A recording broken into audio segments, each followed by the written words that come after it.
Joe, live look at the Capitol as the sun's up over Washington. Andrew Mitchell still with us, and joining us now here in New York, Republican Senator Pat Toomey of Pennsylvania. Good to have you with us. Morning, Mika. I want to talk about the crisis with Russia and then move on to Iran. Where do we stand? There were sanctions that had just been imposed on Friday. I believe Putin and Obama were on the phone discussing that. The plane went down. What were those sanctions? What kind of impact are they having? And what are the possibilities next? And why aren't we moving forward with more? Well, I mean, they're so new. I don't think we can say there were any actual effects yet. But look, I think it's time we be very, very clear about this, who Putin is here. This guy is clearly, he is a thug. He is an authoritarian dictator at this point with a very, very aggressive and very dangerous foreign policy bent. We don't, frankly, need to know exactly the precise role that Russia played in the downing of this jet. We need to find out eventually, but what we know now is that Putin deserves some blame for this. And I think he should be a pariah in the international community. Do you think the president should be saying that? Or I think the president should come out and make it clear that this man should be an international pariah. We should have sanctions that go after him personally.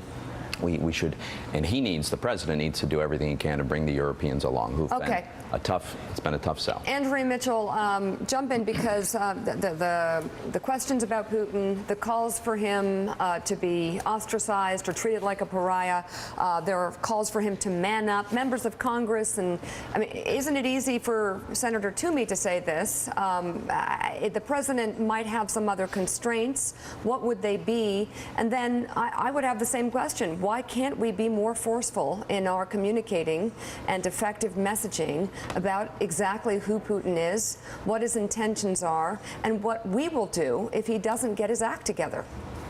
Well, I think the problem, and Senator, I don't know your perspective on this, the problem has been that we don't have as much leverage as obviously the European leaders have because of the difference in their relationship economically, their dependence in terms of energy, finance, and trade relationships, arms sales from France, of course, to Russia as well. So France and Italy and certainly Germany have really close ties. The UK has tried to stand up despite their banking relationships, but what more do you want or think the president can do as a sole actor here, given how weak Europe has been?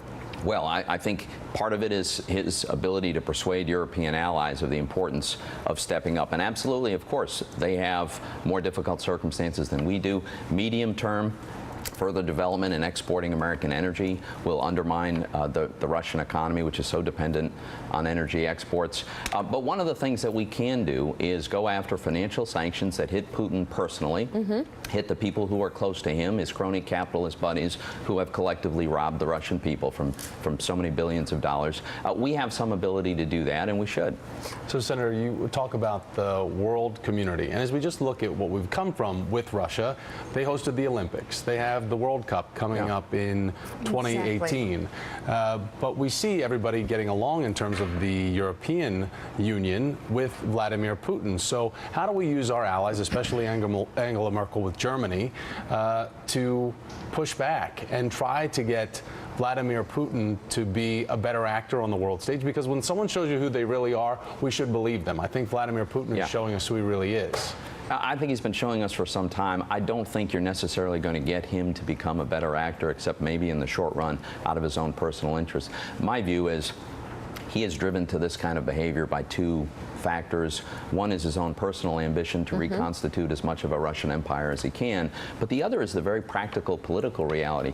When you are a thug, when you have the blood of your own people on your hand, when you have suppressed dissent and crushed democracy and robbed billions of dollars, a peaceful retirement's not necessarily a viable option. And so he's going to continue with this sort of thing unless and until we push back so hard that undermines, that threatens his power more than continuing. Here's my question, and it's actually siding with you, Pat Toomey. Andrea Mitchell, if you could put the analyst hat on. David Cameron saying directly to Putin, you have contributed to an appalling tragedy. He now, we're hearing reports, the EU, David Cameron says, is ready to take further sanctions targeting industrial goods. Obviously, those are things used for defense purposes. So Is David Cameron just the only one at this point? Am I missing other news reports of other world leaders condemning Putin for what has happened? Well, there was some reporting that the Dutch and others who suffered such grievous losses didn't want to dial it up until they had the bodies, the remains back, until they had access for Organization of Security and Cooperation in Europe investigators who had been blocked for days from getting real access to the site. That said, you are not hearing the same kinds of voices from others involved in this. And look, Vladimir Putin, according to intelligence reports, is one of the richest men in the world. He's got his money salted away, whatever, I assume Swiss banks or other interests outside of Russia. So he has been aggrandizing himself, enriching himself, and supposedly only talks to a handful of former fellow KGB guys. Doesn't trust Lavrov, his foreign secretary. John Kerry learned that to his dismay several months ago when he was negotiating with the wrong person. Lavrov couldn't speak for Putin. Nobody speaks for Putin except for him and his 3 or 4 cronies. Senator Pat Toomey, always good to have you here. Thank you very much. Thanks for having me, Mika. Hard to cover all the stories today. Coming up,